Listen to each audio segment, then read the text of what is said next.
¿Qué tal, amigos? En esta cápsula de martes, segunda de la semana, quiero comentarle a usted algo que quizá para algunos revista poca relevancia. Es la que tiene que ver con la apertura de la economía mexicana y la incorporación obligada, más que voluntaria, allá por los años 1987, a la globalidad. A partir de los años, quizás 50, fines de los años 50, principios de los años 60 del siglo pasado, empezó a concretarse un cambio profundo, estructuralmente hablando, en muchas economías. Era abrirse al resto del mundo. Quizá fue una de las secuelas positivas de la Segunda Guerra Mundial, que muchos países, ante la situación difícil en que se encontraban, la única salida fue abrir sus economías para recibir inversión extranjera y producir lo que ciertos mercados requerían.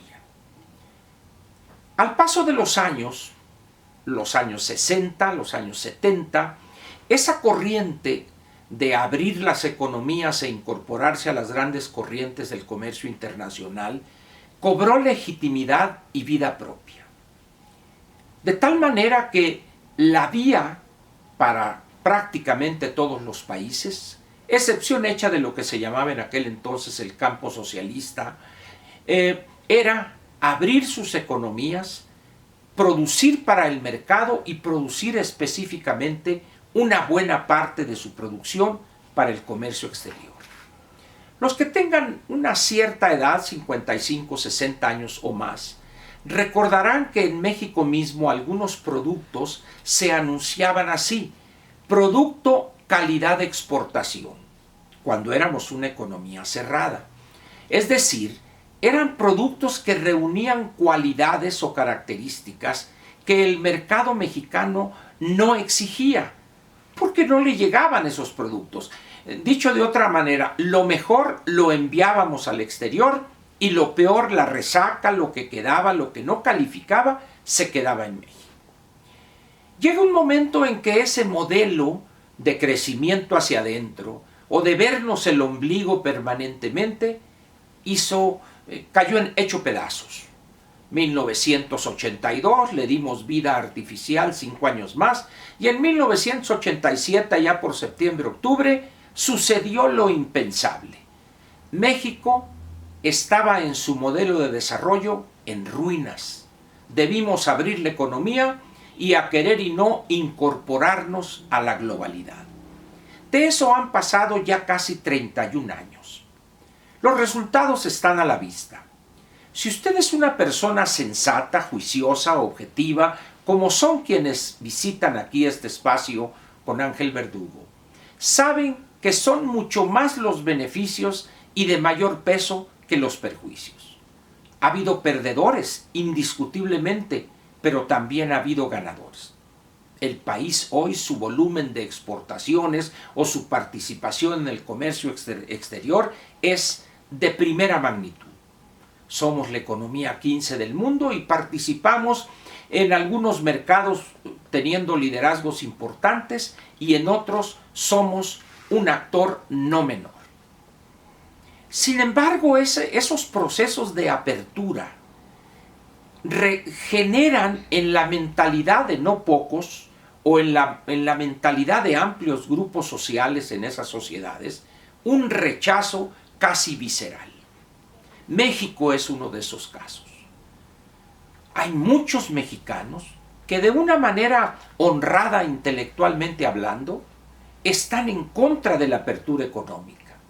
Y lo más absurdo de su posición es que se benefician de la apertura. Se benefician de las ventajas que ha traído la apertura en cuanto a una oferta mayor de productos, ciertos servicios, elevar la calidad de vida, etc. Y a pesar de eso que es evidente en su vida diaria, rechazan la apertura. En esas condiciones, pues, hay que distinguir dos procesos. Uno de ellos es el de apertura misma de la economía que puede darse con la firma de un decreto o la aprobación de alguna reforma legal por parte del Congreso. En ese momento, en ese instante que se publican ese decreto o esas reformas a un conjunto de leyes, automáticamente la economía está abierta y los agentes económicos y el gobierno mismo empiezan a hacer uso de esos cambios. Pero hay otro proceso que es la mentalidad y el cambio de la misma. Eso toma decenios, generaciones. Es un proceso largo, difícil. Todavía lo puede ver usted hoy en México y en algunos países, que daré ejemplos ahorita, donde, no obstante tener siglos de apertura económica, como podría ser el caso de Estados Unidos o del Reino Unido o de Gran Bretaña, todavía hay grupos importantes que se oponen a la participación activa y además altamente positiva para ellos en los mercados globales. México, llegamos tardíamente al proceso de apertura o a la apertura económica en 1987, cuando otros países, particularmente algunos de Asia, del Lejano Oriente, ya tenían quizá 20 o 30 años de apertura. Países como Taiwán, algunos dicen que no es un país, es un pleito allá entre China popular y ellos, pero Taiwán, Corea, Singapur, Tailandia, etcétera, son países que desde fines de los años 50, principios de los años 60, están inmersos en un proceso de apertura e integración activa y decidida en la globalidad. Pero eso no quiere decir que tenemos la vida comprada en lo que se refiere a la irremediabilidad o imposibilidad de retroceso en la apertura económica. No. Vea usted el caso del Brexit, vea usted lo que pasa hoy en Estados Unidos. Estamos pues ante algo que, si lo vemos a largo plazo, podremos encontrar avances pero también retrocesos. Podemos encontrar apertura pero también volver a cerrar esa economía. Hoy en México, con la llegada de López y un grupo de ignorantes de lo que es el comercio exterior o de la teoría del comercio exterior, propugnan en su mentalidad obtusa y atrasada, piensan que cerrar la economía es positivo.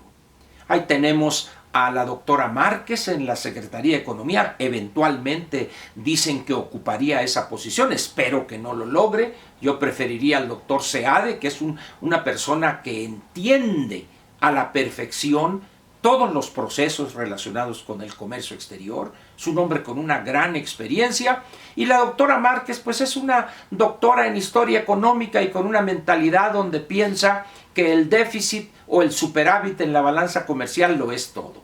Está totalmente equivocada. Está viviendo hace 300 años. Antes de que Adam Smith, allá por los primeros años del siglo XIX, echara por tierra, enviara al basurero de la historia esa idea o esa visión del mercantilismo.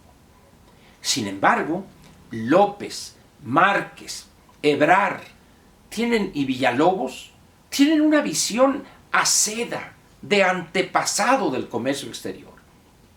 ¿Tendrán ellos fuerza en el gabinete de López para imponer un conjunto de medidas que de facto cierren algunas áreas de la economía mexicana? Es posible que lo logren, mediante aranceles, mediante medidas no arancelarias, etc.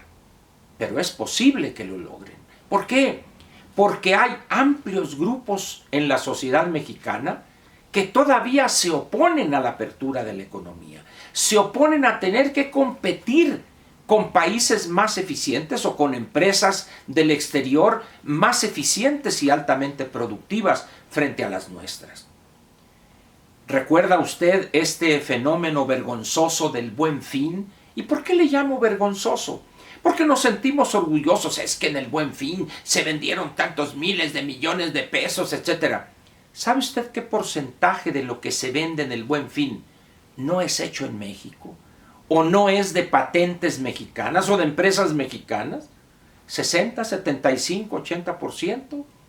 Pantallas planas, computadoras, cámaras, cuestiones electrónicas, que son de compañías coreanas, chinas, japonesas, etc., pero no nuestras. Al final de cuentas, el Buen Fin debe de ser adorado y debe haber erigido monumentos los empresarios en Taiwán, en Corea, en Singapur. Es decir, México hoy tiene un gran riesgo, enfrenta un gran riesgo con personajes como López, Ebrard, Márquez, Villalobos, que intentarán por esa visión obtusa, aceda, caduca que tienen, del desarrollo económico y más específicamente de lo que debe ser el comercio exterior. Es lo mismo que hay en Estados Unidos con esa visión del presidente Donald Trump, pero ese es problema de ellos, que lo resuelvan allá los agentes económicos privados en Estados Unidos.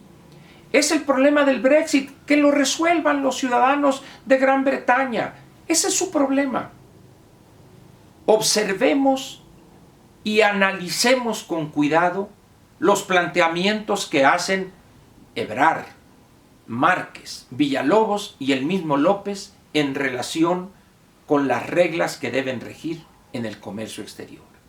Le digo esto simple y sencillamente por el peligro, por el riesgo que corremos después de 31 años de apertura económica y 25 prácticamente ya de tratado de libre comercio con Estados Unidos y Canadá, donde podríamos sufrir un retroceso producto de medidas proteccionistas en un caso, o en otro medidas un tanto absurdas, pero que al final de cuentas terminan protegiendo a productores ineficientes que solo buscan beneficiarse de un mercado cerrado donde ellos pueden vender productos malos, caros, feos y de tecnología atrasada.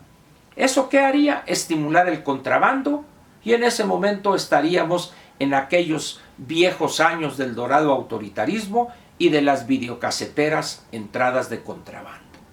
¿Eso es lo que quiere usted para México? ¿Regresar? Usted dirá, bueno, pero eso nomás son los viejos los que piensan así. No. Se sorprendería usted ver que personas que han llegado a los niveles de estudios superiores, universitarios, piensan así. Dice uno, bueno, ¿y estos en qué mundo viven? Sí, muchos de ellos votaron por López, por esa visión caduca, aceda de la economía. Por eso yo le pediría a usted que en estas semanas que vienen, en estos 3 meses y casi 3 semanas que faltan para la toma de posesión, esté muy atento usted a lo que van a plantear estos 4 jinetes del apocalipsis que son López, Ebrard, Márquez y Villalobos en materia de comercio exterior. Sus ideas caducas y por quedar bien con los babiantes seguidores que tiene López, ignorantes de cómo funciona el comercio exterior, podrían causarle un gran daño a la economía mexicana y en consecuencia a todos los que trabajamos y que de alguna manera nos hemos visto beneficiados de esta apertura, que además, aun cuando se nieguen estas personas a aceptar, ha beneficiado, no en la misma intensidad ni del mismo tipo, pero ha beneficiado prácticamente a todos los mexicanos. Yo le agradezco la atención a esto que le estoy planteando y le pido, no lo eche en saco roto. Estas personas que llegaron con López y él mismo son muy ignorantes, desconocen la realidad de cómo se mueve el mundo en materia económica hoy en día. Y en vez de aprender, en vez de estudiar, en vez de preguntarle a los que saben, que es el caso, por ejemplo, del doctor Seade, que es una persona experimentada en esta materia, que es la persona que ha designado López para que lo represente junto al equipo negociador del nuevo TLC que está negociándose en estos días. Él sabe. Sin embargo, es la doctora Márquez, la del mole artesanal, pobrecita. Como dicen ahora, mi vida. Cuidado, pues, con esos que quieren quedar bien con amplios grupos sociales cuya característica es la ignorancia. Son menoridios, no tienen la menor idea, sin embargo, opinan con la fuerza y la intensidad y seguridad que solo les da su ignorancia. Muchas gracias, pues. Espero que esto que le pido de manera respetuosa no sea echado en saco roto. Y mañana nos vemos con otra videocápsula diaria aquí en el espacio para usted. Persona objetiva, analítica, que no se deja dormir por esas promesas de demagogos, como ya sabe usted quiénes son. Usted es una persona inteligente, por eso visita este espacio. Y los que no lo son llegan y no le entienden y nomás ofenden. Pero esos dejémoslos de lado. Lo que importa es usted, inteligente, juicioso y que se da cuenta del peligro que representa López y el grupo de oportunistas que pulula a su alrededor.